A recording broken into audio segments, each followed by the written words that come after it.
Hello les petits Gémeaux, contente de vous retrouver pour ce solédoscope.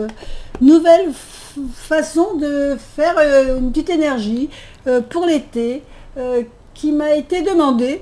Donc je m'exécute et vous me direz dans les commentaires si ce genre d'énergie vous convient.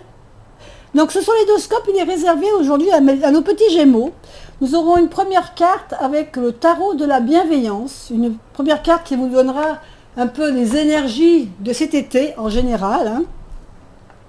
On continuera avec le tarot de l'illumination, où on aura un peu plus de détails. On va compléter avec le tarot oracle Soledo. Et puis, en petite carte conseil, on aura l'oracle des murmures. Oh là, c'est pas grave, c'est la boîte qui est tombée.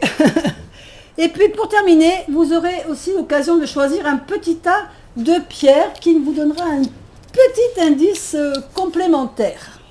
Voilà, donc tout de suite, eh ben, on va d'abord chercher un peu nos énergies pour vous les petits Gémeaux. Allez, quelle énergie pour cet été pour vous? Alors là on a deux cartes, ça fait beaucoup. On recommence. Quelles vont être vos énergies de cet été? Ah, on en a une qui saute. Et on a la carte de l'ermite. Il y a déjà, je crois, un signe qui a eu cette carte aussi d'ermite. Alors, l'ermite, ici, on va nous parler de réflexion. Hein. Ça va être une période cet été pour vous de réflexion.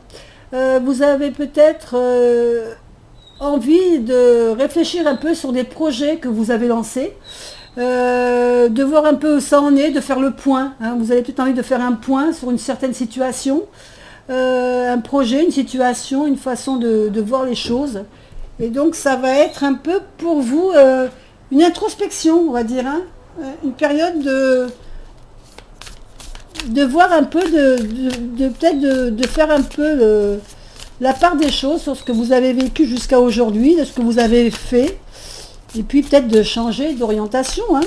Donc, ça va être la période de la réflexion, période d'introspection. Allez, on continue, on va quand même voir ce que va nous dire le beau tarot de l'illumination. Je trouve très beau ce tarot. Je trouve qu'il est lumineux, il apporte, voilà, il fait chaud au cœur ce tarot. Il est sobre et à la fois clair, précis. Allez. Je crois que j'avais fait d'ailleurs, je pense que j'avais dû faire une review de ce tarot. Première carte pour ce tarot, on a, alors je vous montre, j'aime bien parce que regardez, il y a la luminance de cette carte. On a le 6 de bâton. Donc on parle ici quand même les bâtons, c'est quand même, ça concerne très nettement au niveau du travail. On parle ici d'avoir... on voit ici notre 6 de bâton avec sa couronne de laurier. Il est content parce qu'il a remporté quelque chose. Il a remporté une petite victoire. Hein. Et il profite de ce moment. Il reçoit tous les honneurs. Il est content. Ça lui fait plaisir de recevoir les honneurs. Donc, on parle ici que vous avez peut-être réussi quelque chose, à faire quelque chose. Une réussite. Alors, ça peut être une réussite personnelle. Hein, mais c'est dans votre travail. Donc ça peut être une réussite qui date du mois dernier, par exemple. Et c'est quelque chose qui vous a fait plaisir. Hein, on a les honneurs, on est content, on a eu de la reconnaissance pour ce qu'on a fait. Alors ça peut être de différentes sortes, ça peut être... Là, je pense qu'on parlerait plutôt de reconnaissance au niveau du travail qu'on a fourni. Hein, c'est plutôt une reconnaissance professionnelle plutôt qu'une reconnaissance personnelle. Je pense que c'est dans votre travail. on a su vous remercier pour le travail fourni, pour le travail que vous avez fait. On vous l'a fait comprendre, on vous l'a montré, soit par de la gratitude, soit par une prime exceptionnelle, soit par une augmentation, soit voilà. Mais on vous a montré la reconnaissance qu'on a pour le travail que vous avez fourni. Donc c'est déjà une carte voilà, qui est lumineuse, hein, qui apporte de la joie, du bonheur. En deuxième carte, on a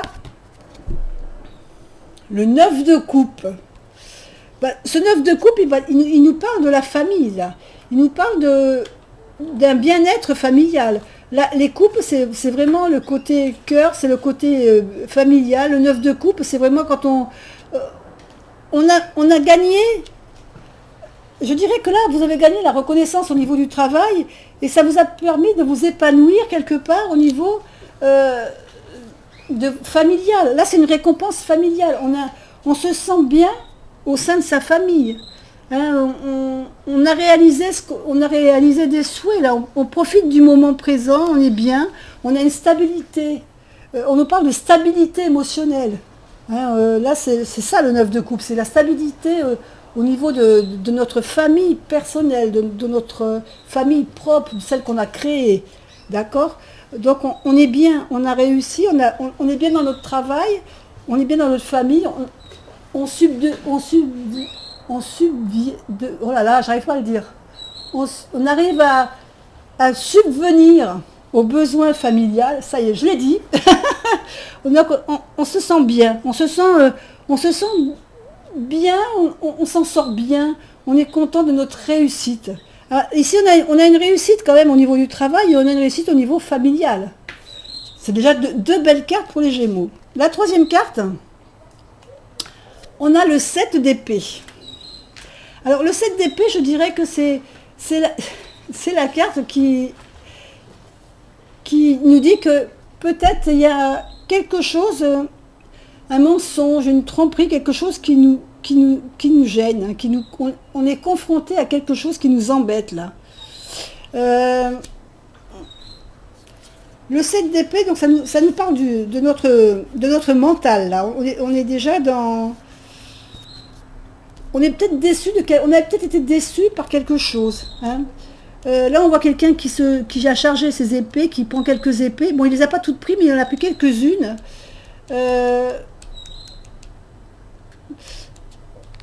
Et il s'en va avec ses épées, mais voilà, on sent dans cette carte qu'il y a de la déception. Malgré que vous soyez bien dans votre travail, puisque là on a la reconnaissance du travail, on se sent bien dans notre vie familiale, mais on a quelque chose qui cloche. Mentalement, malgré tout, eh ben, on se sent pas bien. Il nous manque quelque chose. Hein. On a un mal-être qu'on ne sait pas expliquer. Je dirais ça. Il y a un mal-être qu'on ne sait pas expliquer. Il y a quelque chose qui nous manque et on n'arrive pas peut-être à mettre le doigt dessus. Hein, alors on va voir un peu plus tard si on arrive à avoir un peu plus de sentiments. Et ici on a le 6 d'épée. Décidément, le 6 d'épée c'est quand même des choix à faire, le 6 d'épée. Je dirais qu'on a des choix à faire, mais c'est une période de transition. Là, on voit ce personnage qui est sur sa barque et qui s'en va, hein, qui rame et qui essaye de s'en aller, de partir loin de quelque chose. On ne sait pas trop de quoi il essaye de partir, mais on voit qu'il essaye de s'éloigner de quelque chose. On a besoin de plus de sécurité. Je pense que malgré le fait que vous soyez bien dans votre travail, que vous soyez bien dans votre famille, il y a quelque chose qui vous manque, il y a un manque de quelque chose, vous n'avez pas l'esprit tranquille, il y a quelque chose qui vous gêne. Et ici, ce 6 d'épée, il nous parle d'un changement, d'une période de transition. Vous avez envie d'autre chose, et vous ne savez peut-être pas forcément pour l'instant quoi. il y a quelque chose qui vous embête et vous avez envie de vous éloigner de certaines choses qui vous cassent les pieds, en fin de compte. Il y a des choses qui viennent parasiter, je dirais, qui viennent parasiter votre bien-être. Et si vous pouviez les prendre, ces choses-là, et les balancer par-dessus bord et vous en débarrasser pour retrouver votre tranquillité, vous pourriez le faire. Mais comme c'est pas des choses physiques, c'est des choses mentales, c'est pas toujours facile à faire. Hein. Il y a voilà, c'est ce besoin de passer à autre chose, de balancer ces trucs qui nous embêtent par-dessus bord, là, mais c'est pas toujours facile de le faire. Alors on va voir qu'est-ce que cela nous réserve derrière. Parce que apparemment, vous avez quand même beaucoup de choses, hein, beaucoup de choses qui sont... Vous êtes bien dans votre travail, vous êtes bien dans votre maison, mais ça fait rien, il y a quand même quelque chose. L'ermite, c'est quand même une carte d'introspection. Vous êtes quelqu'un qui réfléchissait beaucoup. C'est un peu ça, c'est un peu malheureusement le Verseau. Le Verseau, il est très cérébral, hein, c'est tout dans la tête, ça travaille beaucoup de l'intellect, hein, c'est toujours en train de réfléchir. Le Gémeaux, pardon, pas le Verseau. Le Gémeaux, il est toujours en train de... un peu conflictuel avec lui-même, hein, des fois. Il y a deux personnalités dans le Verseau. Donc, voilà, là, il est bien... On sent tout va bien de ce côté-là, mais mentalement, il y a quand même toujours un manque quelque part. Il y a toujours quelque chose qui vient perturber le bien-être, en fin de compte, de ce bien-être, hein, de vous, les Gémeaux. Alors, on va couper, hop, et on va compléter, on va voir un peu si on peut éclaircir la problématique là. Voyons voir, pour le 6 de bâton. Alors là, on dit que vous avez récolté les lauriers de quelque chose, mais c'était une partie du chemin. Hein. Vous avez fait une partie du chemin, vous avez eu une récompense, mais c'est pas fini. Il y a encore... c'était une période que vous avez bien franchie, mais il y aura d'autres choses à faire maintenant. Il faut continuer le chemin, il faut aller continuer, le suivre, approfondir ce que vous avez commencé. Pas s'endormir sur ses lauriers, je veux dire. Voilà, vous avez réussi, ok, c'est super, mais peut-être maintenant il va falloir trouver une évolution dans ce que vous avez commencé à faire dans ce travail. Au niveau familial, ici on nous parle de clés. Vous avez trouvé la clé, la solution, la clé de votre bien-être familial. Vous avez vraiment... vous êtes vraiment là où vous devez être, en fin de compte. Hein, on sent que au niveau de votre famille, vous avez trouvé la clé de la bonne porte, en fin de compte. Hein, on sent que c'est un bonheur établi, on est bien, voilà, on est bien, on a réussi ce qu'on avait envie de faire, on a trouvé on a la bonne clé, on a eu la bonne solution, on a réussi à trouver notre bonne clé pour la bonne porte, je dirais. Ici, on a le 7 d'épée, voyons voir ce que ça nous réserve. Là, on nous voit de l'orage, ben oui, le 7 d'épée, c'est un peu ça, c'est que il y a de l'orage dans votre tête, ça travaille dur, quoi. Vous avez tout quand même pour être bien, mais ça fait rien. Votre mental, il vous joue des tours. Votre mental, il est quand même là, il travaille sans arrêt. Et il vous met des bâtons dans les roues. Il vous empêche de vivre pleinement la sérénité que vous avez ici, hein, au début. Hein. Il faut faire attention que ça ne vous gâche pas quand même vos vacances. Parce que là, vous avez de quoi passer un été tranquille. Je veux dire... Tout va bien au niveau récompense financière. Vous avez eu une récompense, le 6 de bâton, vous êtes reconnu dans votre travail, donc il n'y a pas de souci au niveau du travail, au niveau de votre famille non plus. C'est vous qui allez vous créer des problèmes toute seule, arrêtez de gamberger, quoi. Là, ici, on vous dit que c'est tempête dans un crâne, c'est ça, en gros c'est ça, quoi. Le 7 d'épée, c'est ça, c'est tempête dans un crâne, les éclairs, la foudre, l'orage. Et vous êtes toujours en train de vous poser des questions sur l'existentiel, quoi. Et pour le 6 d'épée, on a ici l'homme qui ressort sous le 6 d'épée. On va dire que ici, on vous dit de jeter par-dessus bord tous les tracas, tout ce qui va pas, tout ce qui vous embête, tout ce qui vous enquiquine, de le jeter par-dessus bord. Vous avez ici l'homme, c'est la personne qui va vous aider à faire ce tri, en fin de compte. C'est une personne qui va être là pour vous aider à retrouver, à vous retrouver bien dans votre tête. C'est la personne qui va être là pour vous aider à retrouver une stabilité, hein, une nouvelle perspective. C'est quelqu'un qui va vous aider à surmonter la tempête sous le crâne, là, hein, le fait d'avoir l'impression que cette impression que vous avez qu'il vous manque quelque chose, qu'il y a quelque chose qui n'est pas... on a l'impression que vous voulez fuir quelque chose, mais vous ne savez pas quoi. Donc, vous vous créez des soucis tout seul qui vous empêchent d'avancer, quoi. Et heureusement, vous avez quelqu'un avec vous qui est là pour vous aider à franchir le cap. Vous avez un soutien. Vous avez quelqu'un qui est là pour vous apaiser, pour vous remettre un peu d'ordre dans vos esprits, hein. Mais votre plus grand ennemi, c'est malgré tout, c'est vous. Hein.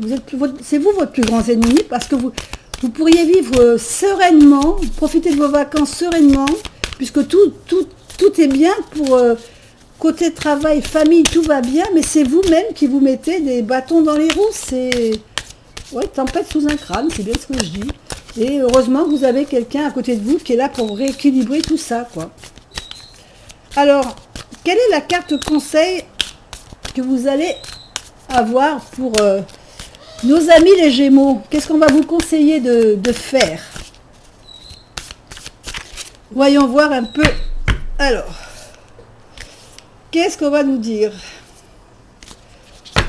Je vais rebattre un petit peu parce que j'en avais quelques-unes qui étaient à l'envers. Allez, c'est parti.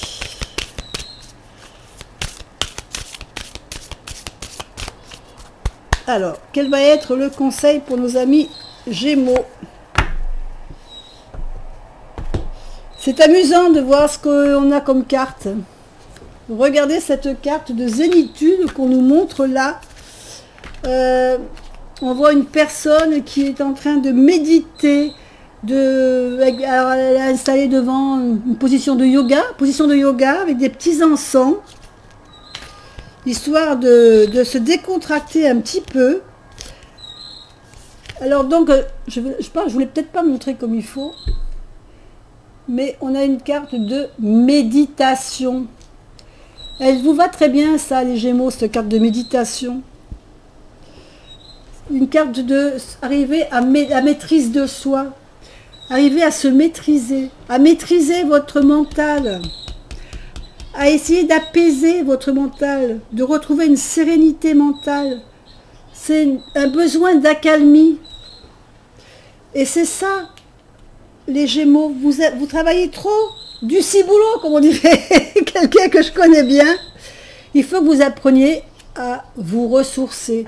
Vous avez besoin d'ancrage, de vous ancrer.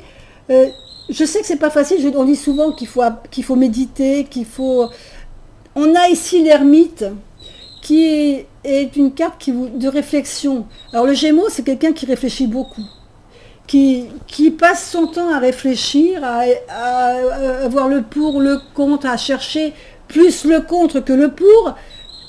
Mais cette carte-là, elle n'est pas là pour rien. Hein. Il faut que vous appreniez à apaiser votre mental. Alors bien sûr, vous allez me dire, c'est facile à dire. Hein. La méditation, c'est pas facile, ça s'apprend. C'est pas évident. Après, il suffit simplement d'arriver à trouver la bonne méditation qui vous convient. Moi, j'en ai essayé plusieurs et il y a des choses qui ne me vont pas. Je sais qu'il y a des choses qui ne me vont pas. Moi, j'ai besoin d'un visuel pour arriver à décrocher un peu mon mental. Bah, peut-être que vous avez besoin de ça, vous aussi, d'un visuel. Il y en a d'autres, ça va être d'avoir de la musique, une certaine musique, un certain bruit, ou certains... Voilà, il y en a qui vont avoir besoin d'écouter de la musique, il y en a qui auront besoin d'écouter le bruit de la nature, le bruit des sons qui va... Les oiseaux que vous entendez actuellement, et ça c'est les miens que vous entendez, il y en a qui ont besoin d'entendre voilà, ce bruit de nature, c'est un bruit qui les apaise et qui les permet de changer un peu leur mental. Hein.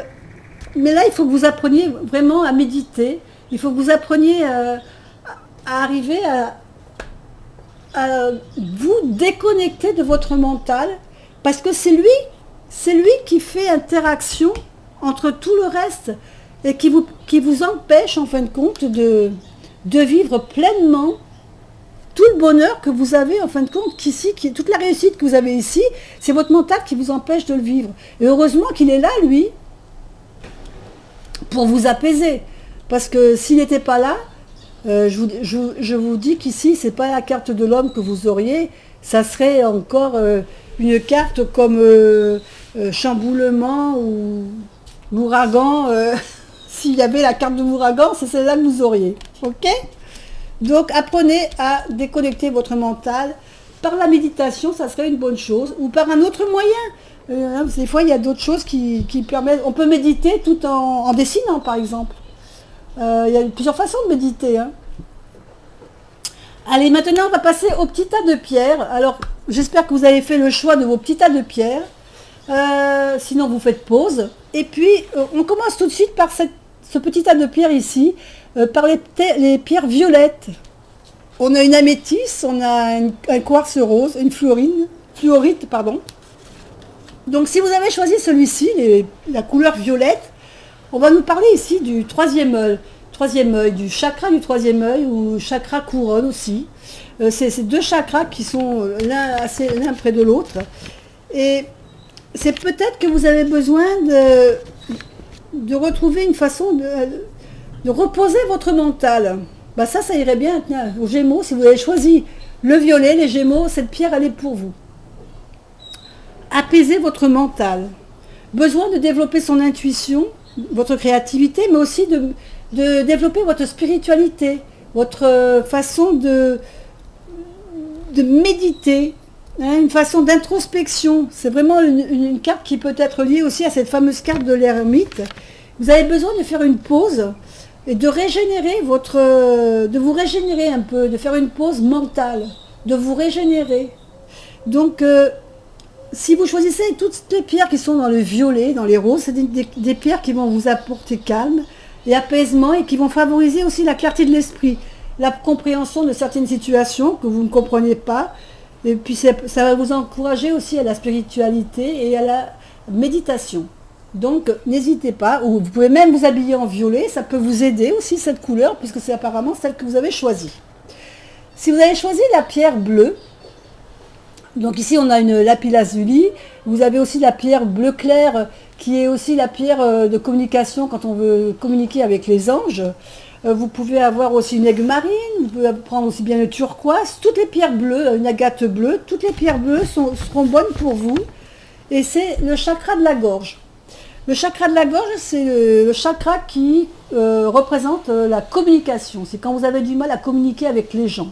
Alors, vous pouvez avoir du mal à communiquer avec votre entourage personnel ou simplement votre entourage professionnel.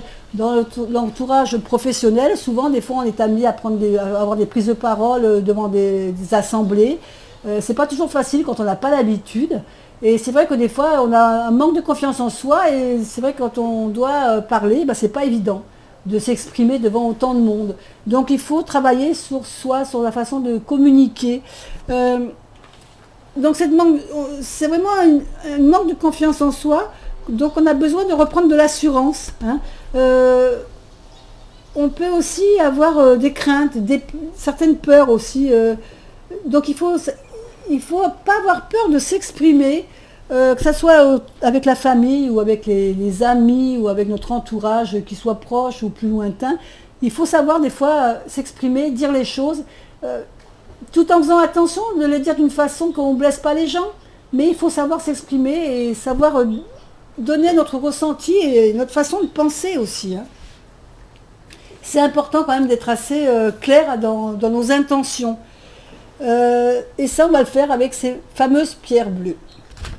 Maintenant, si vous avez choisi les pierres jaunes ou un peu dans les couleurs de beige, de clair, comme ici on a une citrine. Là, on a une citrine, ici on a une pierre de lune, une autre pierre de lune. Là, on vous parle de travailler sur votre optimisme. Peut-être qu'en ce moment, vous avez un peu le moral un peu en berne, hein, on est un peu tristounette, on se sent pas bien, on se sent nul, on culpabilise. euh, on est un peu irritable, des fois on se met en colère pour un rien. Tout ça, c'est le manque, c'est le plexus solaire qui est un peu déséquilibré. Et donc il faut retravailler sur votre plexus avec ce genre de pierres, toutes les pierres qui sont assez claires, jaunes, beige. Euh, et si vous travaillez avec ces pierres de citrine, pierre de lune, même l'ambre, hein, les topazes, tout ça, et ben vous allez retrouver un peu de dynamisme, ça va vous rassurer, vous réchauffer, vous réconforter. Et vous allez rééquilibrer toutes vos énergies et retrouver de l'optimisme. Et le jaune, c'est la couleur du soleil, hein, c'est la couleur du bonheur, de la joie. Donc vous allez retrouver un peu de joie de vivre avec ces pierres-là. Le dernier tas de pierres, eh ben, c'est tout simplement le dernier chakra racine. C'est souvent ce chakra d'ailleurs que beaucoup on doit travailler parce que ça veut dire qu'on manque un peu d'ancrage, hein. C'est le sentiment qu'on a quand on est anxieux, stressé, euh, qu'on est anxieux, qu'on est perturbé par une situation qui nous dépasse, qu'on a des peurs qui nous reviennent comme ça. Ben, c'est souvent notre chakra racine qui est un peu déséquilibré, qu'il faut rééquilibrer. Et on peut le rééquilibrer aussi par la méditation. Alors on peut le rééquilibrer par les pierres, en travaillant avec des pierres. On peut le rééquilibrer en méditant. Vous pouvez également vous servir des couleurs pour vous mettre au niveau de votre habillement, tout simplement, vous habiller dans ces tons-là, pour vous rééquilibrer votre ancrage. Mais le mieux pour s'ancrer, de toute façon, c'est la méditation, comme j'en ai parlé tout à l'heure, et puis c'est ce que vous, en ce moment, les Gémeaux, vous avez besoin, hein. Il faut que vous appreniez à méditer. Si vous n'arrivez pas à méditer normalement, c'est-à-dire à vous poser dans un coin et à essayer de ne rien penser, parce que ce n'est pas évident de ne pas penser à rien, ben vous pouvez le faire par le biais de la peinture, du tricot, de n'importe quel hobby, n'importe quelle passion qui va occuper votre esprit à autre chose qu'à penser. Voilà. Ben, j'espère écoutez, que cette petite énergie vous a donné quelques chemins à suivre. Dites-moi un peu si ça a eu résonance pour vous. Si ça vous ressemble. Et puis, si ce petit soléidoscope vous intéresse, dites-moi-le si vous voulez qu'on continue à le faire bientôt pour d'autres énergies. Moi, je vous fais des bisous et je vous dis bon été à tous. Bye bye.